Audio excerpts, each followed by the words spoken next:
ಕೃಷಿ ಪ್ರಶಸ್ತಿ ಬಂದು ಜಿಕೆವಿಕೆ ಇಂದ ನೀವು ತಗೊಂಡಿರ್ತೀರಾ.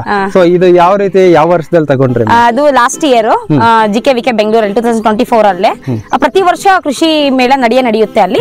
ಬಟ್ ಆದ್ರೆ ಈ ಪ್ರತಿ ವರ್ಷ ಕೂಡ ಫಾರ್ಮರ್ಸ್ ನಮ್ಮನ್ನ ಚೆನ್ನಾಗಿ ಓದಿಸಿದಾರೆ. ನಾನು ಇಂಜಿನಿಯರಿಂಗ್ ಮಾಡಿದೀನಿ, ಮತ್ತೆ ಜೊತೆಗೆ ನನ್ನ ತಂಗಿ ಅವಳು MBBS ಸೆಕೆಂಡ್ ಇಯರ್ ಓದ್ತಾ ಇದ್ದಾಳೆ. ಇವಳು ಚಾಮರಾಜನಗರದಲ್ಲಿ ಮಾಡ್ತಾ ಇದ್ದಾಳೆ. ಇವಳು ಇಂಜಿನಿಯರಿಂಗ್ ಸೆಕೆಂಡ್ ಇಯರ್ ರಾಮನಗರದಲ್ಲಿ ಓದ್ತಾ ಇದ್ದಾಳೆ. Everything is possible in the world.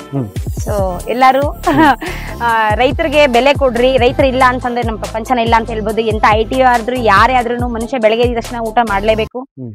ಎಲ್ಲ ನಮಸ್ಕಾರ. ನಮ್ಮ ಚಾನಲ್ ವೀಕ್ಷಕರಿಗೆಲ್ಲ ನಮ್ಮ ಕೃಷಿಯ ಮತ್ತೊಂದು ಅದ್ಭುತವಾದ ಸಂಚಿಕೆಗೆ ಸ್ವಾಗತ. ಇವತ್ತು ನಮ್ಮ ಚಾನಲ್ನಲ್ಲಿ ಅದ್ಭುತವಾದ ಸಂಚಿಕೆ ಅಂತಾನೆ ಹೇಳ್ಬೋದು. ಕಾರಣ ಏನಂತೀರಾ, ಸಾಮಾನ್ಯವಾಗಿ ನಮ್ಮ ಚಾನೆಲ್ ಸ್ಟಾರ್ಟ್ ಮಾಡೋ ಉದ್ದೇಶನೇ ಬೇರೆ ಇತ್ತು. ಅದೇ ಪ್ರಾರಂಭದಲ್ಲಿ ಸುಮ್ಮನೆ ನಮ್ಮ ಹವ್ಯಾಸಕ್ಕೋಸ್ಕರ ವಿಡಿಯೋಸ್ ಹಾಕ್ಕೊಂತ ಇದ್ವಿ. ಇವತ್ತು ಕೃಷಿಯಲ್ಲಿ ಮಹಿಳಾ ಸಾಧಕಿಯನ್ನು ಪರಿಚಯ ಮಾಡಿಕೊಡೋ ಒಂದು ಖುಷಿಯ ವಿಚಾರ ಅಂತಾನೆ ಹೇಳ್ಬೋದು. ಇವರು ನಮ್ಮ ಪಕ್ಕದಲ್ಲಿ ಇರೋತಕ್ಕಂಥವ್ರು ಶುಭಾ ಮೇಡಮ್ ಅಂತ. ಇವರು ಸಾಮಾನ್ಯದವರಲ್ಲ, ಕೃಷಿಯಲ್ಲಿ ಸಾಧಕಿ ಅಂತೇಳಿ ನಮ್ಮ ಕೃಷಿ ಇಲಾಖೆಯಲ್ಲಿ ಪ್ರಶಸ್ತಿನ ಕೂಡ ತಗೊಂಡಿದ್ದಾರೆ. ಅವರ ಅಭೂತಪೂರ್ವ ಸಾಧನೆ ಮತ್ತು ಅವರು ಇಂಜಿನಿಯರಿಂಗ್ ಅಲ್ವಾ ಮೇಡಮ್? ಇಂಜಿನಿಯರಿಂಗ್ ಕಂಪ್ಲೀಟ್ ಮಾಡಿ TCS ಅಲ್ಲಿ ವರ್ಕ್ ಮಾಡ್ತಾ ಇದ್ದೀನಿ. ಹೌದು, ಜೊತೆಗೆ ಅಗ್ರಿಕಲ್ಚರ್ ಮಾಡಿಸ್ತೀನಿ. ಕಾರ್ಪೊರೇಟ್ ಕಂಪನಿನಲ್ಲೂ ಸಹ ವರ್ಕ್ ಮಾಡ್ತಾ ಇದ್ದಾರೆ ಮತ್ತು ಕೃಷಿಯಲ್ಲೂ ಸಹ ಸಕ್ಸಸ್ ಕಂಡಿದ್ದಾರೆ. ಮತ್ತೆ ಇವರು ಹೆಣ್ಮಕ್ಳು ಅಂದ್ರೆ ಅಕ್ಕ ತಂಗಿಯರು ಅಂತ ಅವ್ರ ಸ್ಟೋರಿನೂ ಇದೆ ಇದರಲ್ಲಿ. ಮತ್ತೆ ಕೃಷಿಯಲ್ಲಿ ಸಾಧನೆನೂ ಮಾಡಿದ್ದಾರೆ. ಈ ಮತ್ತಷ್ಟು ಮಾಹಿತಿಗಳನ್ನು ಅವ್ರ ಮುಖಾಂತರ ತಿಳ್ಕೊಳ್ಳೋಣ. ಮೇಡಮ್ ನಮಸ್ಕಾರ. ನಮಸ್ತೆ ಸರ್. ಅಂತ ಹೇಳಿದ್ರೆ ಇಷ್ಟು ದಿನ ನೀವು ನೋಡಿರ್ಬೋದು, ಎಲ್ಲ ಒಂದು ಜೆಂಟ್ಸ್ ಏನಿರ್ತಾರೆ ಮೇಲ್ ಕ್ಯಾಂಡಿಡೇಟ್ಸ್ಗಳನ್ನ ಫಾರ್ಮಿಂಗ್ ಮಾಡಿರೋದೆಲ್ಲ ನೋಡಿರ್ತೀರ. ಸೊ ಈಗ ಒಂದು ಫೀಮೇಲ್ ಆಗಿ ಅದು ಒಂದು ಕಾರ್ಪೊರೇಟ್ ಕಂಪ್ನಿನಲ್ಲಿ ಕೆಲಸ ಮಾಡ್ಕೊಳ್ತಾ ಈ ಕಡೆ ಕೃಷಿ ಬಗ್ಗೆನೂ ಗಮನ ಕೊಡ್ತಾ ಒಬ್ರು ಒಂದು ಸಾಧನೆ ಅನ್ನೋದು ಮಾಡ್ತಿದ್ದಾರೆ. ಸೊ ಅವ್ರನ್ನ ಇವತ್ತು ನಮಸ್ತೆ ಅಮ್ಮ, ನಾವು ನಿಮ್ಮನ್ನ ಒಂದು ಇಂಟರ್ವ್ಯೂ ಮಾಡ್ಬೇಕು ಅಂತ ಹೇಳ್ಬಿಟ್ಟು ಸುಮಾರು ದಿನ ಅಂದ್ಕೊಂಡು ಇವತ್ತು ಅದಕ್ಕೆ ಟೈಮ್ ಬಂದಿದೆ. ಯಾಕಪ್ಪ ಈ ಮಾತಾಡ್ತಾ ಇದ್ದೀನಿ ಅಂತ ಹೇಳಿದ್ರೆ, ಒಂದು ಫೀಮೇಲ್ ಆಗಿ ನೀವು ಒಂದು ಯೋಚನೆ ಯಾವ ರೀತಿ ಇದೆ ಅಂತ ಹೇಳಿದ್ರೆ, ನೀವು ಕೆಲಸ ಮಾಡಿಕೊಂಡು ಕೆಲಸದ ಜೊತೆಗೆ ಅಗ್ರಿಕಲ್ಚರ್ನು ಮೇಂಟೈನ್ ಮಾಡ್ತಾ ಇದ್ದೀರಾ. ಈಗೆಲ್ಲ ಒಂದು ಕಾರ್ಪೊರೇಟ್ ಕಂಪ್ನಿಗಳಲ್ಲಿ ಕೆಲಸ ಮಾಡೋಕ್ಕಂತ ಹೋದ್ರೆ ಟಿಪ್ ಟಾಪ್ ಆಗಿ ಬಟ್ಟೆ ಹಾಕೊಂಡು ಶಿಸ್ತಾಗಿ ಹೋಗಿ ಕೆಲಸ ಮುಗಿಸ್ಕೊಂಡು ಬರ್ತಾ ಇರ್ತಾರೆ. ಅದನ್ನ ಬಿಟ್ಬಿಟ್ಟು ನೀವು ಯಾರು ಮಣ್ಣಲ್ಲಿ ಕೂಡ ಕಾಲ ಇಕ್ಕಲ್ಲ. ನೀವು ನೋಡಿದ್ರೆ ಇಲ್ಲಿ ಅಗ್ರಿಕಲ್ಚರ್ನು ಈ ಲೆವೆಲ್ಗೂ ಮಾಡ್ಕೊಂಡು ಅದನ್ನು ಯಾವ ರೀತಿ ಅಮ್ಮ ಮ್ಯಾನೇಜ್ ಮಾಡ್ತಾ ಇದ್ದೀರಾ? ಮತ್ತೆ ಮೊದಲನೇದಾಗಿ ನಿಮ್ಮ ಪರಿಚಯ ಆಗ್ಬೇಕು, ನಿಮ್ಮ ಹೆಸರು ಮತ್ತೆ ನಿಮ್ಮ ಊರು ಹೇಳೋದಾದ್ರೆ. ನನ್ನ ಹೆಸರು ಶುಭಾ ಅಂತ. ನಮ್ದು ಮಾಲೂರು ತಾಲೂಕು, ಕೋಲಾರ ಡಿಸ್ಟಿಕ್, ಮಿಟಿಗನಹಳ್ಳಿ ಅಂತ ವಿಲೇಜ್ ನಮ್ದು. ಬೇಸಿಕಲಿ ನಮ್ಮ ತಂದೆ ತಾಯಿ ಕೂಡ ಫಾರ್ಮರ್ಸ್. ನಮ್ಮನ್ನ ಚೆನ್ನಾಗಿ ಓದಿಸಿದಾರೆ. ನಾನು ಇಂಜಿನಿಯರಿಂಗ್ ಮಾಡಿದೀನಿ, ಮತ್ತೆ ಜೊತೆಗೆ ನನ್ನ ತಂಗಿ ಅವಳು MBBS ಸೆಕೆಂಡ್ ಇಯರ್ ಓದ್ತಾ ಇದ್ದಾಳೆ. ಇವಳು ಚಾಮರಾಜನಗರದಲ್ಲಿ ಮಾಡ್ತಾ ಇದ್ದಾಳೆ. ಇವಳು ಇಂಜಿನಿಯರಿಂಗ್ ಸೆಕೆಂಡ್ ಇಯರ್ ರಾಮನಗರದಲ್ಲಿ ಓದ್ತಾ ಇದ್ದಾಳೆ. ನನ್ನ ತಮ್ಮ ಕೂಡ ಇದ್ದಾನೆ, ಅವನು 9th standard. Hello boss. Say hi. ಎಲ್ಲಾರು ಹಾಯ್ ಮೇಡಮ್. ನಮ್ ತಂದೆ ತಾಯಿ ನಮ್ಮನ್ನೆಲ್ಲ ಒಳ್ಳೆ ಎಜುಕೇಶನ್ ಕೂಡ ಕೊಡ್ಸಿದ್ದಾರೆ. ಜೊತೆಗೆ ನಾವು ಫಾರ್ಮಿಂಗ್ ಕೂಡ ಮಾಡ್ತಾ ಇದೀವಿ. ಯಾಕಪ್ಪ ಅಂತಂದ್ರೆ ಈಗ ಬರೀ IT ನಲ್ಲೇ ದುಡ್ದು ಎಲ್ಲ ಫ್ಯಾಮಿಲಿ ಎಲ್ಲ ಮೇಂಟೈನ್ ಮಾಡಕ್ ಆಗಲ್ಲ. ಇವನ್ ಅಗ್ರಿಕಲ್ಚರ್ ಆದ್ರೆ ಯಾವ್ದೋ ಒಂದ್ ಬೆಳೆನಲ್ಲಿ ಬರುತ್ತೆ, ಒಂದ್ ಬೆಳೆ ಹೋಗುತ್ತೆ. ಇವನ್ ಅಗ್ರಿಕಲ್ಚರ್ ಕೂಡ ಚೆನ್ನಾಗಿ ಸಂಪಾದನೆ ಮಾಡ್ಬೋದು ಅಂತ ಅಂದ್ಬಿಟ್ಟು ನಾವು ತೋಟ ಕೂಡ ಮಾಡಿಸ್ತೀವಿ. ನನ್ಗೆ ಅಗ್ರಿಕಲ್ಚರ್ ಅಂದ್ರೆ ತುಂಬಾ ಇಷ್ಟ ಅಂತ ಹೇಳ್ಬೋದು. ಇಂಟ್ರೆಸ್ಟ್ ಅಂತ ಹೇಳಿದ್ರೆ ಈಗ ಹುಟ್ಟದಾಗ್ಲಿಂದ ಇದೇ ವಾತಾವರಣದಲ್ಲಿ ಹೌದು, ಇದೇ ವಾತಾವರಣ ನಿಮಗೆ ಇದನ್ನ ಬಿಟ್ಕೊಡೋ ಮನ್ಸಿಲ್ಲ. ಹೌದು, ನಮ್ಮಪ್ಪ ಹೇಳ್ತಾರೆ, ನೀ ಬೇಡಮ್ಮ, ಆರಾಮಾಗಿ ಜಾಬ್ ಮಾಡ್ತೀಯಾ, ಆರಾಮಾಗಿರೋ, ಏನಕ್ಕೆ ಮಾಡಿಸ್ತೀಯಾ ಅಂತ. ಬಟ್ ಆದ್ರೂ ಕೂಡ ಏನು ಅಗ್ರಿಕಲ್ಚರ್ ಅನ್ನೋದು ಒಂದು ಫ್ಯಾಷನ್. ಸೊ ಹಂಗಾಗಿ ನಂಗೆ ತುಂಬಾ ಇಂಟ್ರೆಸ್ಟ್, ಏನಾದ್ರು ಒಂದ್ ಮಾಡ್ಬೇಕು, ಚೆನ್ನಾಗಿ ಮಾಡ್ಬೇಕು, ಬೆಳೆ ಮಾಡ್ಬೇಕು ಅಂತ. ಇತ್ತೀಚಿನ ದಿನಗಳಲ್ಲಿ ಏನಪ್ಪಾ ಅಂತ ಹೇಳಿದ್ರೆ, ಈಗ ಒಂದು ಹುಡುಗರ ವಿಚಾರಕ್ಕೆ ಬಂದಾಗ ಒಂದು ಒಳ್ಳೆ ಕಂಪ್ನಿಯಲ್ಲಿ ಕೆಲಸ ಸಿಕ್ಕಿದ್ರೆ ನಮ್ಗೇನಕ್ಕಪ್ಪ ಬೇಕು ಫಾರ್ಮಿಂಗ್ ಅನ್ನೋ ಮಟ್ಟದಲ್ಲಿ ಇದ್ದಾರೆ. ಬಟ್ ನೀವು ಒಂದು ಫೀಮೇಲ್ ಆಗಿ ಇಷ್ಟೆಲ್ಲ ಜವಾಬ್ದಾರಿನ ಕಟ್ಕೊಂಡು ಮಾಡ್ತಾ ಇದ್ರಲ್ಲ, ಇದು ತುಂಬಾನೇ ಶ್ಲಾಘನೀಯ. ಮತ್ತೆ ಅಮ್ಮ, ನೀವು ಏನು ನಿಮ್ಮ ಎಫರ್ಟ್ ಹಾಕಿ ನೀವೆಲ್ಲ ಒಂದು ಮೆಡಿಕಲ್ ಮತ್ತೆ ನೀವು ಇಂಜಿನಿಯರಿಂಗ್ ಮಾಡ್ತಾ ಇದ್ದೀರಾ. ನಿಮ್ಮ ಅಕ್ಕವ್ರದ್ದೇನೋ ಆಲ್ರೆಡಿ ಮುಗಿದು ಅವ್ರು ಆಲ್ರೆಡಿ ಜಾಬ್ ಅಲ್ಲಿ ಇದ್ದಾರೆ. ನಿಮಗೆ ನಿಮ್ಮ ಫ್ಯೂಚರ್ ಅಲ್ಲಿ ಒಂದು ಎಜುಕೇಶನ್ ಎಲ್ಲ ಚೆನ್ನಾಗಿ ಫ್ಯೂಚರ್ ಅಲ್ಲಿ ಚೆನ್ನಾಗಿ ಸೆಟ್ಲ್ ಆಗ್ಬೇಕು ಅಂತ ನಮ್ಮ ಕಡೆಯಿಂದ ಒಂದು ಶುಭ ಕೊಡ್ತೀರಿ. ಓಕೆ ಮೇಡಮ್, ಈಗ ಬಂದು ನೀವ್ ಹೇಳಿದ್ರಿ ಈಗ ಪುಟ್ಟದಿಂದ ಈ ಅಗ್ರಿಕಲ್ಚರ್ ಇದರಲ್ಲಿ ಬೆಳ್ಕೊಂಡ್ ಬಂದಿದ್ದೀರಾ ಅಂತ. ಸೊ ನಿಮಗೆ ಯಾವಾಗಿಂದ ಒಂದು ಒತ್ತು ಕೊಡ್ಬೇಕು ಅನ್ಸ್ತು, ಒಂದು ಈ ಕೃಷಿ ಬಗ್ಗೆ ಸ್ವಲ್ಪ ಡೆಪ್ತ್ ಆಗಿ ಮಾಡ್ಬೇಕು ಅನ್ಸ್ತು? ಅಂದ್ರೆ ಈಗ ನಮ್ ಫಾದರ್ಗೆ ಹುಷಾರಿಲ್ಲ, ಮೈನ್ ಅದೇ ರೀಸನ್. ಅಂದ್ರೆ ಅವ್ರಿಗೆ ಸ್ಪೈನಲ್ ಕಾರ್ಡ್ ಡಿಸ್ಕ್ ಪ್ರಾಬ್ಲಮ್ ಇದೆ. ತುಂಬಾ ಬಗ್ಗೆ ಇದ್ದು ಕೆಲಸ ಮಾಡಕ್ಕಾಗಲ್ಲ, ಭಾರ ಎಲ್ಲ ಹೊರಂಗಿಲ್ಲ. ಹಂಗಾಗಿ ನಾನೇ ಎಲ್ಲ ಹ್ಯಾಂಡ್ ಓವರ್ ಮಾಡ್ತೀನಿ. ಫುಲ್ ಕೂಲರ್ ಲೇಬರ್ನೆಲ್ಲ ಇಟ್ಸ್ಕೊಂಡ್ ಮಾಡಿಸ್ತೀನಿ. ಇದೊಂದು ಅದಾಯ್ತು ಮೇಡಮ್. ಈಗ ನಾನು ಕೇಳ್ಪಟ್ಟೆ, ಒಂದು ಯಾವ ಪರ್ಟಿಕ್ಯುಲರ್ ಆಗಿ ಯಾವ ಇಯರ್ ಅಂತ ನನಗೂ ಗೊತ್ತಿಲ್ಲ, ಒಂದು ಮಹಿಳಾ ಕೃಷಿ ಪ್ರಶಸ್ತಿ ಬಂದು GKVK ಇಂದ ನೀವು ತಗೊಂಡಿರ್ತೀರಾ. ಸೊ ಇದು ಯಾವ ರೀತಿ ಯಾವ ವರ್ಷದಲ್ಲಿ ತಗೊಂಡ್ರಿ? ಅದು ಲಾಸ್ಟ್ ಇಯರ್ GKVK ಬೆಂಗಳೂರಲ್ಲಿ 2024 ಅಲ್ಲೇ ಪ್ರತಿ ವರ್ಷ ಕೃಷಿ ಮೇಳ ನಡೆಯುತ್ತೆ ಅಲ್ಲಿ. ಬಟ್ ಆದ್ರೆ ಈ ಪ್ರತಿ ವರ್ಷದಲ್ಲೂ ಅವಾರ್ಡ್ಸ್ ಅಂತೂ ಕೊಡ್ತಾ ಇರ್ತಾರೆ. ಈಗ ಡಿಸ್ಟ್ರಿಕ್ಟ್ ವೈಸ್ ತಾಲೂಕು ವೈಸ್ ಈ ತರ ಸೆಲೆಕ್ಟ್ ಮಾಡಿರ್ತಾರೆ. ಯಾರು ತುಂಬಾ ಅತಿ ಹೆಚ್ಚು ಕೃಷಿ ಇಲಾಖೆಯಲ್ಲಿ ಮೇಲ್ಗೈಯಲ್ಲಿ ಇದ್ದಾರೆ ಮತ್ತೆ ಯಾರು ತುಂಬಾ ಇಂಟ್ರೆಸ್ಟ್ ತೋರಿಸಿ ತೋಟ ಮಾಡ್ತಾ ಇದಾರೆ ಅಂತ ಹೇಳಿ ಸೆಲೆಕ್ಷನ್ ಮಾಡಿ ಕೊಟ್ಟಿರೋಂಥದ್ದು ಇದು. ಬಟ್ ಇದಕ್ಕೆ ಮೈನ್ ರೀಸನ್ ಬಂದು ನಮ್ಮ ಮಾಲೂರು ತಾಲೂಕಲ್ಲಿರುವಂತಹ ಕೃಷಿ ಇಲಾಖೆನೆ ಕಾರಣ ಅಂತ ಹೇಳ್ಬೋದು. ಅದ್ರ ಜೊತೆಗೆ ನಮ್ಮ ದ್ಯಾಪ್ಸಂದ್ರದಲ್ಲಿ ಶಿವಣ್ಣ ಸರ್ ಅಂತ ಇದ್ದಾರೆ, ಅವರು ರೆಫರ್ ಮಾಡಿದ್ದು. ಅಂದ್ರೆ ನಾನು ಮಾಲೂರಲ್ಲೆಲ್ಲ ಹೋಗ್ತಾ ಇದ್ನಲ್ಲ ಗೊಬ್ಬರ ತಗೊಂಬರಕ್ಕೆ ಅವಾಗೆಲ್ಲ ನನ್ನ ಐಡೆಂಟಿಫೈ ಮಾಡಿದ್ರು.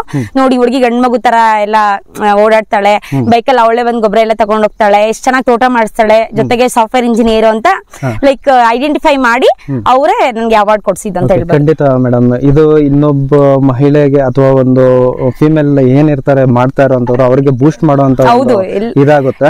ಎಲ್ಲಾನು ಎಲ್ಲಾದ್ರಲ್ಲೂ ಈಗ ಮಹಿಳೆಯರೇ ಮೇಲ್ಗೈ ಅಂತ ಹೇಳ್ಬೋದು, ಯಾವುದೇ ಏನು ಕಷ್ಟ ಇಲ್ಲ. ಸೊ ಹಂಗಾಗಿ ಎಲ್ಲರೂ ಕೂಡ ಎಫರ್ಟ್ ಹಾಕಿ ಮಾಡಿದ್ರೆ ಗಂಡಸರಿಗಿಂತ ಚೆನ್ನಾಗಿ ಹೆಂಗಸರೇ ಚೆನ್ನಾಗಿ ತೋಟ ಮಾಡ್ಬೋದು ಅಂತ ಹೇಳ್ಬೋದು. ಖಂಡಿತ ಜಾಗದಲ್ಲಿ ನೀವು ಇದನ್ನ ನಿಂತು ಮಾಡ್ತಾ ಇದೀರಲ್ವಾ, ಸೊ ನಿಮ್ಮ ಕಮಿಟ್ಮೆಂಟ್ಸ್ ಜವಾಬ್ದಾರಿ ಇಂಪಾರ್ಟೆಂಟ್ ಆಗಿದೆ. ಎಜುಕೇಶನ್ ಗೆ ನೀವು ಸಪೋರ್ಟ್ ಮಾಡ್ಬೇಕಂತ ಹೇಳಿದ್ರೆ ಬರೀ ಅಲ್ಲಿ ದುಡಿಮೆ ಮಾಡೋದು ಸಾಲಲ್ಲ. ಖಂಡಿತ, ಯಾಕಂದ್ರೆ ಒಂದು ಮೆಡಿಕಲ್ ಒಂದು ಇಂಜಿನಿಯರಿಂಗ್ ಅಂತ ಹೇಳಿದ್ರೆ ಮೆಡಿಕಲ್ ಬಿಡಿ ಇದು ಒಂದ್ ಸ್ವಲ್ಪ ಟಾಪ್ ರೇಂಜ್ ಅಲ್ಲಿ ಇರುತ್ತೆ, ಎಕ್ಸ್ಪೆನ್ಸಿವ್ ಅದಿರುತ್ತೆ. ಹೌದು, ತುಂಬಾ ಎಲ್ಲ ಡಾಕ್ಟರ್ಸ್ ಮಕ್ಳೇ ಇಂಜಿನಿಯರ್ಸ್ ಮಕ್ಳೇ ಮೆಡಿಕಲ್ ಮಾಡ್ತಿರ್ತಾರೆ. ನಮ್ಮಂತ ರೈತರ ಮಕ್ಳೇ ನಾನು ನೋಡಿದಾಗ ನಮ್ ಅಡ್ಮಿಷನ್ ಹೋದಾಗೆಲ್ಲ ಅವಳು ತುಂಬಾ ಫೀಲ್ ಆಗ್ತಾ ಇದ್ಲು. ಎಲ್ಲರೂ ನೋಡು ಕಾರಲ್ಲಿ ಬಂದಿದ್ದಾರೆ, ಅವ್ರ ಅಪ್ಪ ಅಮ್ಮ ಎಲ್ಲ ಬಂದಿದ್ದಾರೆ. ನಾನು ಅಡ್ಮಿಷನ್ ಗೆ ನಾನೊಬ್ಳೆ ಹೋಗಿದ್ದೆ, ಅಪ್ಪ ಅಮ್ಮ ಕೈಲಿ ಅಷ್ಟು ದೂರ ಟ್ರಾವೆಲ್ ಮಾಡಕ್ ಆಗಲ್ಲ ಅಂತ ಹೇಳ್ಬಿಟ್ಟು. ಮತ್ತೆ ಕಾರು ಆತರ ಎಲ್ಲ ನಾವೇನ ರಿಚ್ ಫ್ಯಾಮಿಲಿಯಿಂದ ಏನ್ ಬಂದಿಲ್ಲ, ಬಡಸ್ತನದಿಂದಾನೇ ಬಂದಿದೀವಿ. ಬಟ್ ಆದ್ರೂ ಓದಿಸ್ಬೇಕು ಅಂತ ಸಾಲ ಆದ್ರೂ ಈಗ ಫ್ರೀ ಸೀಟ್ ತಗೊಂಡು ಮಾಡ್ಬೇಕು. ಅವಳು ಎಫರ್ಟ್, ನಮ್ ತಂದೆ ತಾಯಿ ಇಷ್ಟು ಕಷ್ಟಪಟ್ಟು ಓದಿಸ್ತಾ ಇದಾರೆ, ತುಂಬಾ ಎಫರ್ಟ್ ಹಾಕಿ ಓದಿದಾಳೆ. ಅಷ್ಟೊಂದು ಈಸಿನೇ ಅಲ್ಲ MBBS ಸೀಟ್ ತಗೊಳ್ಳೋದು. So congratulations. ಇನ್ನ ಚೆನ್ನಾಗಿ ಓದಿ ನಿಮ್ಮ ತಂದೆ ತಾಯಿ ಹೆಸರನ್ನ ಇನ್ನಷ್ಟು ಬೆಳೆಸಿ ಅಂತ ಹೇಳಕ್ ನಮ್ ತಂದೆ ತಾಯಿನಷ್ಟೇ ತುಂಬಾನೇ ಖುಷಿ ಪಡ್ತಾರೆ, ನನ್ನ ಮಕ್ಳು ಇಂಜಿನಿಯರ್ ಡಾಕ್ಟರ್ ಅಂತ. ಸೊ ಆ ಹ್ಯಾಪಿನೆಸ್ ನೋಡೋದೇ ನಮ್ಗೆ ತುಂಬಾ ಖುಷಿ ಅಂತ ಹೇಳ್ಬೋದು. ವಿಡಿಯೋಗೆ ಮುಂದಕ್ಕೆ ಹೋಗೋಣವಾ? ಈಗ ಈ ಒಂದು ಕ್ರಾಪ್ ನ ಏನ್ ಮಾಡಿರ್ತೀರಾ, ಸೊ ಯಾವ ವೆರೈಟಿ ಮತ್ತೆ ಎಷ್ಟು ದಿನ ಆಗಿದೆ ಸೋಯಿಂಗ್ ಮಾಡಿ ಒಂದು ಐಡಿಯಾ? ಇದು ವೆರೈಟಿ ಬಂದು ಮಸ್ಲಿ ಅಂತ ಹೇಳ್ಬಿಟ್ಟು, ಇದು ನಾರು 10 ರೂಪಾಯಿ ನಾರು. ಇದು red colour yellow colour capsicum ಎಲ್ಲ ಬರುತ್ತೆ, ಇದು ರೆಡ್ ಕಲರ್ ಬರುತ್ತೆ. ಇದು ನಾನು 2 ವರ್ಷದಿಂದ ಬೆಳೆದಾಗ ಇಂಟ್ರೂಡರ್ ಬೆಳೆದಿದ್ದೆ. ಇಂಟ್ರೂಡರ್ ಮತ್ತೆ ಈಗ ಅಂಟಿಂಗ್ಟನ್ ಎಲ್ಲ ಬಂದಿದೆ. ಬಟ್ ನನಗೇನೆ ಇದು ಬೆಸ್ಟ್ ಅನ್ಸ್ತು. ತುಂಬಾ ನೋಟ್ಸ್ ಎಲ್ಲ ನೋಡ್ರಿ ತುಂಬಾ ಹತ್ತತ್ರಕ್ಕೆ ಬಂದಿದೆ, ಮತ್ತೆ ಕಾಯಿ ಕೂಡ ಫಸ್ಟ್ ಈಗ ಇಂಟ್ರೂಡರ್ ಅಲ್ಲಿ ನೀವು ತಗೊಂಡಾಗ ಇದು ಲೆಂತ್ ಬರುತ್ತೆ. ಹೌದು, ಲೆಂತ್ ಬರುತ್ತೆ. ಹತ್ತತ್ರನೇ ನೋಟ್ಸ್ ಎಲ್ಲ ಹತ್ತತ್ರನೇ ಬಂದಿದೆ. ಮತ್ತೆ ಫ್ಲವರ್ ಸೆಟ್ಟಿಂಗ್ ಎಲ್ಲ ತುಂಬಾನೇ ಚೆನ್ನಾಗಿದೆ ಅಂತ ಹೇಳ್ಬೋದು. ಫುಲ್ ಸ್ಯಾಟಿಸ್ಫೈಡ್ ನನ್ಗೆ. ಇಂಟ್ರೂಡರ್ ಬೆಳೆದಿದ್ದಕ್ಕಿಂತನೂ ಮತ್ತೆ ಕಾಯಿ ಕೂಡ ಹಂಗೆ ಕೊಯ್ತು. ಇದು ಮಸ್ಲಿ ಇದು. ಓಕೆ, ಇದು ಪ್ರೈಸ್ ವಿಚಾರಕ್ಕೆ ಬಂದಾಗ ಸಸಿ ಬೆಲೆ ಇದು ಜಾಸ್ತಿ ಅಂತಾರೆ, ಏನಿದೆ ಸಸಿ ಬೆಲೆ ಜಾಸ್ತಿ ಅಂತಂದ್ರೆ ಇದು ನನ್ಗನ್ಸಿದ ಪ್ರಕಾರ ಬೂದಿ ರೋಗ ಅಂತೂ ಬರೋದೇ ಇಲ್ಲ ಇದ್ರಲ್ಲಿ. ನಾನು ಇಂಟ್ರೂಡರ್ ಬೆಳೆದಾಗಂತೂ ಬರೀ ಬೂದಿ ರೋಗಕ್ಕೆ ಎಷ್ಟೊಂದು ಮದ್ದು ಎಲ್ಲ ಹೊಡೆದಿದ್ದೀನಿ. ಬಟ್ ಇದ್ರಲ್ಲಿ ಮದ್ದು ಬೂದಿ ರೋಗದ ಮದ್ದು ಸೇವ್ ಆಯ್ತಲ್ಲ ಅಲ್ಲೇ. ಮತ್ತೆ ಕಾಯಿ ತುಂಬಾ ಟನ್ನೇಜ್ ಬರುತ್ತೆ. ನನ್ಗೆ ಅದೇ ಇಷ್ಟ ಆಗಿದ್ದು. ಮತ್ತೆ ಕಾಯಿ ಕ್ವಾಲಿಟಿ ನೋಡ್ರಿ, ಮತ್ತೆ ಇದ್ರಲ್ಲಿ ತಗೊಂತಾರಲ್ಲ ಅವರು ಕೂಡ ಅಷ್ಟೇ ₹1-2 ರೇಟ್ ಬೆಲೆ ಕೂಡ ಜಾಸ್ತಿ. ನಮ್ ಫ್ರೆಂಡ್ ಒಂದ್ ಮಾತು ಹೇಳ್ತಿದ್ರು, ಹಿಂಗ್ ಕಟ್ಟಿದ್ರೆ ಕೇಳಿಸದೆ ಕಲ್ಲು ಕಲ್ಲಿನಲ್ಲಿ ಕನ್ನಡ ನುಡಿ ಅಂತ, ಕೇಳಿಸದೆ ಕಾಯಿನಲ್ಲಿ ಬ್ಯಾಂಕಿನ ನುಡಿ ಅಂತ ಇದೆ. ಹೌದು, ತುಂಬಾ ಹಾರ್ಡ್ ಇದೆ, ತುಂಬಾ ಚೆನ್ನಾಗಿದೆ ಕ್ವಾಲಿಟಿ ಕೂಡ ಬೇರೆ ಕಂಪೇರ್ ಮಾಡಕ್ ಹೋದ್ರೆ. ಈಗ ನೀವು ಒಂದು ಕ್ರಾಪ್ ಸೋ ಮಾಡಿ ಎಷ್ಟು ತಿಂಗಳಾಗಿರ್ಬೋದು? ಇದು ಒಂದ್ 5 ತಿಂಗಳಾಗಿದೆ. ಬಟ್ ಇದು 3 ತಿಂಗಳಿಗೆ ಕಾಯಿ ಹಾರ್ವೆಸ್ಟ್ ಮಾಡಕ್ ಬಂದಿದ್ದು. ನಾರ್ಮಲ್ ಆಗಿ ಕ್ಯಾಪ್ಸಿಕಮ್ ಅಂದ್ರೆ 2 ತಿಂಗಳು ಬರುತ್ತೆ ನನ್ನ ಎಕ್ಸ್ಪೀರಿಯನ್ಸ್ ಪ್ರಕಾರ. ಬಟ್ ಇದ್ರಲ್ಲಿ ಯಾಕೆ 3 ತಿಂಗಳು ಬಂತು ಅಂದ್ರೆ ನಾವು ಪಿಂಚಿಂಗ್ ಮಾಡಿದ್ವಿ. ಆಕ್ಚುಲಿ ಇದ್ರಲ್ಲಿ ಪಿಂಚಿಂಗ್ ಮಾಡಬಾರ್ದು, ಸಜೆಷನ್ ಇಲ್ಲ ಅಂತ ಹೇಳ್ತಾರೆ. ಬಟ್ ನನ್ಗೆ ಗೊತ್ತಿಲ್ದಿರ ಮಾಡಿದ್ದೆ. ಬಟ್ ಪಿಂಚಿಂಗ್ ಮಾಡಿದಾಗ ಕೆಳಗಡೆ ನೋಟ್ಸ್ ಎಲ್ಲ ತುಂಬಾ ಲಾಕ್ ಹೊಡೆದ್ಬಿಟ್ಟು ಕಾಯಿ ಎಲ್ಲ ಒತ್ಕೊಂಡು 1-2 ಕೊಯ್ಲಲ್ಲಿ ಕಾಯಿ ವೇಸ್ಟ್ ಆಗ್ಬಿಡ್ತು. ಸೊ ಹಂಗಾಗಿ ಇಂಟ್ರೂಡರ್ ಅಲ್ಲಿ ಪಿಂಚಿಂಗ್ ಮಾಡ್ತಾರೆ, ಯಾಕಂದ್ರೆ ಗಿಡ ಹೈಟ್ ಹೋಗುತ್ತೆ. ಇದ್ರಲ್ಲಿ ಅಷ್ಟೊಂದು ಹೈಟ್ ಹೋಗಲ್ಲ, ಆಕ್ಚುಲಿ ಮಾಡಂಗಿರ್ಲಿಲ್ಲ. ಬಟ್ ನಾನು ಟ್ರಯಲ್ ಮಾಡಿದೆ. ನೋಟ್ಸ್ ನೀವ್ ಹೇಳ್ದಂಗೆ ಇದು ತುಂಬಾನೇ ಹತ್ತತ್ರ ಇರೋ ಕಾರಣಕ್ಕೆ ಇದು ಅವಶ್ಯಕತೆ ಇರ್ಲಿಲ್ಲ. ಮತ್ತೆ ಕಾಯಿ ಪ್ರೆಸ್ಸಿಂಗ್ ಆಗಿ 1-2 ಕೊಯ್ಲು ವೇಸ್ಟ್ ಆಯ್ತು. ನೀನ್ ಹೆಂಗೆ ಇದ್ ಮಾಡಿದ್ರು ಕೂಡ ಗಿಡ ಕೆಳದಲ್ಲೇ ಕೂತ್ಕೊಂಡ್ಬಿಟ್ಟು, ಹಂಗಾಗಿ 3 ತಿಂಗಳಿಗೆ ನಮ್ಗೆ ಶಾಂಪೂಲ್ ಬಂತಿದ್ರಲ್ಲಿ. ಆಮೇಲೆ 1-2 ತಿಂಗಳಿಂದ ಕಾಯಿ ಕೊಯ್ತಾ ಇದೀವಿ. ಇದೊಂದು 9ನೇ ಕೊಯ್ಲು ಆತರ ಕಾಯಿ ಕೊಯ್ತಾ ಇದೀವಿ. ಪರವಾಗಿಲ್ಲ, ರೇಟ್ ಕೂಡ ಚೆನ್ನಾಗಿ ಐತಿ ಈ ಸಾರಿ. Okay, fine madam. ಈಗ ಒಂದು ಎಕ್ಸಾಂಪಲ್ ಈಗ ಎಷ್ಟು ವಿಸ್ತೀರ್ಣಕ್ಕೆ ಹಾಕಿದೀರಾ ಇದು? ಇದು ಬಂದು ಒಂದು ಅರ್ಧ ಎಕರೆ ಬೈಲು ನಾವು 4,500 ನಾಟಿ ಮಾಡಿದೀವಿ. ಸಿಂಗಲ್ ಲೈನ್ ಮಾಡಿದ್ವಿ. ಸಿಂಗಲ್ ಲೈನ್ ಯಾಕಂದ್ರೆ ಟ್ರಿಪ್ಸ್ ಎಲ್ಲ ಚೆನ್ನಾಗಿ ನಾವು ಕೊಡುವಂತ ಔಷಧಿಗಳೆಲ್ಲ ಚೆನ್ನಾಗಿ ಇದಾಗುತ್ತೆ, ಸ್ಪ್ರೆಡ್ ಆಗುತ್ತೆ ಅಂತ ಹೇಳ್ಬಿಟ್ಟು 2 ಸೈಡ್ ಊತಾಗ ಸರಿಯಾಗಿ ಹೋಗಲ್ಲ ಹೂವಾಗೆ, ಅವಾಗ ಟ್ರಿಪ್ಸ್ ಜಾಸ್ತಿ ಆಗಿ ಕಾಯಿ ವೇಸ್ಟ್ ಆಗುತ್ತೆ, ಮತ್ತೆ ಮದ್ದುಗಳು ಕೂಡ ಖರ್ಚು ಕೂಡ ಜಾಸ್ತಿ ಬರುತ್ತೆ. ಸಿಂಗಲ್ ಬೆಟರ್ ಅನ್ಸ್ತು, ಬಟ್ ಡಬಲ್ ಊತ್ರ ಕಾಯಿ ಜಾಸ್ತಿ ಕೊಯ್ತಾ ಇತ್ತು. ಈ ಒಂದು ವಿಸ್ತೀರ್ಣಕ್ಕೆ ನೀವು 4,000 ಸಸಿ ಹಾಕಿದ್ದೀರಾ. ಟೆನ್ನೇಜ್ ವಿಚಾರಕ್ಕೆ ಬಂದಾಗ ಈಗ 1-2 ಮಂತ್ಸ್ ಅಲ್ಲಿ ಎಷ್ಟು ಮಾತ್ರ ಹಾರ್ವೆಸ್ಟ್ ಮಾಡಿದೀರಾ? ಲಾಸ್ಟ್ ಟೈಮ್ ಒಂದೇ ಕೊಯ್ಲ್ಗೆ 2 ಟನ್ ಸಿಕ್ಕಿತ್ತು ಆತರ. ಆದ್ರೆ ಒಂದ್ಸರಿ 2 ಟನ್ ಸಿಗುತ್ತೆ, ಇನ್ನೊಂದು ವಾರದಲ್ಲಿ ಸ್ವಲ್ಪ ವೇರಿಯೇಷನ್ಸ್ ಆಗುತ್ತೆ. ಹೂವಪಿಂದ ಎಲ್ಲ ಅಂದ್ರೆ 1.5 ಟನ್ 1 ಟನ್ ಆತರ ಚೆನ್ನಾಗಿ ಕೊಯ್ದಿದ್ದೆ ಕಾಯಿ ಕೂಡ. ನಿಮ್ಗೆ ಓಕೆ ಇದಾಗಿದೆ, ಸ್ಯಾಟಿಸ್ಫೈಡ್. ಈಗ ಹಾಕಿರೋ ಹಾಕಿದೆ, ಬಟ್ ಅದು ಸ್ವಲ್ಪ ಕಾಸ್ಟ್ಲಿನೇ. ಎನಿವೇಸ್ ನೀವು ಅದನ್ನೇ ಯೂಸ್ ಮಾಡ್ಬೇಕು ಅಂತ ಹೇಳ್ತೀನಿ. ಓಕೆ ಮೇಡಮ್, ಈಗ ಕ್ಯಾಪ್ಸಿಕಮ್ ವಿಚಾರಕ್ಕೆ ಬಂದಾಗ ಒಂದು ಔಷಧಿಗಳು ಮೇಂಟೆನೆನ್ಸ್ ಬಂದು ಪ್ರಮುಖ ಪಾತ್ರ ಇರುತ್ತೆ.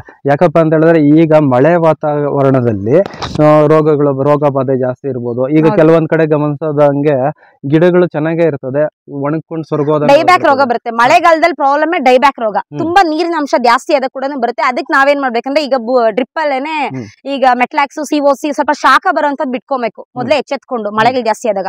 ಮತ್ತೆ ಒಂದು ಕೆಳಗಡೆ ಮಟ್ಟದಲ್ಲಿ ಒಂದ್ಸರ್ತಿ ಎಲೆ ತೆಗ್ಸಿದೀರಾ ಅಂತ ಅನ್ಕೋತೀನಿ. ಇಲ್ಲ, ಇನ್ನು ತೆಗ್ಸಿಲ್ಲ ನಾನು. ಆಕ್ಚುಲಿ ತೆಗ್ಸ್ಬೇಕಾಗಿತ್ತು, ಸ್ವಲ್ಪ ಶಾಖ ಬರುವಂತದ್ ಬಿಟ್ಕೊಬೇಕು ಮೊದ್ಲೇ ಎಚ್ಚೆತ್ಕೊಂಡು ಮಳೆಗಳು ಜಾಸ್ತಿ ಆದಾಗ. ಒಂದು ಕೆಳಗಡೆ ಮಟ್ಟದಲ್ಲಿ ಆಲ್ಮೋಸ್ಟ್ 1 ವರ್ಷ ಮೇಂಟೈನ್ ಮಾಡಬಹುದು. ಚೆನ್ನಾಗಿ ಮೇಂಟೈನ್ ಮಾಡಿಲ್ಲ ನಾನು. ಆಲ್ರೆಡಿ 5 ಮಂತ್ಸ್ ಆಗಿದೆ, ಇನ್ನು 5 ಮಂತ್ಸ್ ಇರುತ್ತೆ. ಇನ್ನು ಮೆಸ್ ಇನ್ನು ಹೈಟ್ ಆಗ್ತಿದೆ, ಇನ್ನು ಚೆನ್ನಾಗಿರ್ತಾ ಇತ್ತು. ಎಷ್ಟು ಇದು ಸ್ವಲ್ಪ ಕೆಳಗಡೆ ಆಯ್ತು, ಅದು ಲೇಬರ್ಸ್ ಹೇಳಿದ್ವಿ. ನಾವು ಒಂದ್ ಕೈ ನಮ್ಗೆ ಅನ್ಸ್ಬಾರ್ದು ಅಷ್ಟು ಹೈಟ್ ಇರ್ಬೇಕು. ಎಷ್ಟು ಹೈಟ್ ಇರುತ್ತೆ ತಾಪ ಕಮ್ಮಿ, ಎಷ್ಟು ಹೈಟ್ ಮೇಲೆ ಕೆಳಗಡೆ ಆಯ್ತು ಗಿಡ ಅಷ್ಟೇ ಬೆಳೆಯಲ್ಲ. ಮೆಸ್ ಹತ್ರ ನಮಗಿನ್ನ ಹೈಟ್ ಇದ್ರೆ ಇನ್ನ ಸ್ವಲ್ಪ ತಡಿತಾ ಇತ್ತು. ಎಷ್ಟು 1 ವರ್ಷ ಇರುತ್ತೆ ಸರ್ ಮ್ಯಾಕ್ಸಿಮಮ್. ಅಂದ್ರೆ ಹೆಂಗಾದ್ರೂ ಮೇಂಟೈನ್ ಮಾಡ್ಲಿ. ಇದು ತುಂಬಾ ಮೇಲೆ ಗಿಡ ಅಷ್ಟೇ ಬೆಳೆಯಲ್ಲ. ಮೆಸ್ ಔಷಧಿ ಬೇರೆ ಬೆಳೆಗೆ ಹೆಂಗಾದ್ರೂ ಔಷಧಿ ಹೊಡಿಲಿ ಸರ್. ಕ್ಯಾಪ್ಸಿಕಮ್ ಗಂತೂ 4 ಡೇಸ್ ಸ್ಪ್ರೇ ಮಾಡ್ಲೇಬೇಕು ಕಂಪಲ್ಸರಿ, ಮಿಸ್ಸೇ ಮಾಡಬಾರ್ದು. ಯಾವ್ದೋ ಒಂದು ಕಾಂಬಿನೇಷನ್ಸ್ ಅಂತೂ ನಾರ್ಮಲ್ ಆಗಿ ಸಜೆಸ್ಟ್ ಮಾಡ್ತಾರೆ. ತೋಟಕ್ಕೆ ಬರ್ತಾರೆ ಕಂಪನಿಯವರು, ಬೇರೆ ಬೆಳೆಗೆ ಇಲ್ಲೇ ಸಜೆಸ್ಟ್ ಮಾಡಿ ತೋಟ ನೋಡಿ ಹೇಳ್ಬಿಟ್ಟು ಹೋಗ್ತಾರೆ. ನಾವು ಮೊದಲ ಅಂಗಡಿಯಲ್ಲಿ ಹೋಗ್ತಾರಲ್ಲ ಅವರು ಕೂಡ ಸಜೆಸ್ಟ್ ಮಾಡ್ತಾರೆ. ಸೊ ನೋಡ್ಕೊಂಡು ಕಾಂಬಿನೇಷನ್ಸ್ ಅಂತೂ ಈಗ ಎಷ್ಟು ಲೀಟರ್ ಎಷ್ಟು ಮಾಡ್ಬೇಕು ಅದೆಲ್ಲ ಗೊತ್ತಿರುತ್ತಲ್ಲ ಐಡಿಯಾ. ಸೊ ನಾರ್ಮಲ್ ಆಗಿ ಮಾಡ್ಕೊಳ್ಳೋದು ಪ್ರಾಬ್ಲಮ್ ಏನಿಲ್ಲ. 4 ದಿನಕ್ಕೆ ಒಂದ್ಸರಿ ಮಾಡ್ಬೇಕು. ಬಟ್ ಆದ್ರೆ ಒಂದ್ಸರಿ ಟ್ರಿಪ್ಸ್ ಬಿಟ್ರೆ ಮತ್ತೆ ಮೇಂಟೈನ್ ಮಾಡೋದು ಕಷ್ಟ. ನೋಡ್ಕೊಂಡು ಕಾಂಬಿನೇಷನ್ಸ್ ಮತ್ತೆ ಕಮ್ ಬ್ಯಾಕ್ ಆಗೋದು ಕಷ್ಟ. ಮಾಡ್ಬೇಕು ಅದೆಲ್ಲ ಗೊತ್ತಿರುತ್ತಲ್ಲ ಐಡಿಯಾ. ಇನ್ವೆಸ್ಟ್ ಮಾಡಬೇಕು, ಪ್ರಮುಖವಾಗಿ ಪ್ರಾಬ್ಲಮ್ ಏನಿಲ್ಲ. 4 ದಿನಕ್ಕೆ ಒಂದ್ಸರಿ ಮಾಡ್ಬೇಕು. ಬಟ್ ಆದ್ರೆ ಒಂದ್ಸರಿ ಟ್ರಿಪ್ಸ್ ಬಿಟ್ರೆ ಮತ್ತೆ ಮೇಂಟೈನ್ ಮಾಡೋದು ಕಷ್ಟ. ಅದು ಎಲ್ಲೋ ಒಂದಿದೆ ಸರ್ ನಮ್ಮ ತೋಟದಲ್ಲಿ, ಅಷ್ಟೊಂದೇನಿಲ್ಲ ವೈರಸ್ ಗಿಡಗಳು. ಅದು ಎಷ್ಟು ಮದ್ದೊಡಿದ್ರು ಅದು ಬರೋದೇ ಇಲ್ಲ ಸರ್. ನಾವಂತೂ ವೈರಸ್ ಗಿಡ ತೆಗೆದು ಬಿಸಾಕ್ತೀವಿ. ಒಂದ್ರಿಂದ ಒಂದಕ್ಕೆ ಹೋಗ್ತಾ ಇರುತ್ತೆ.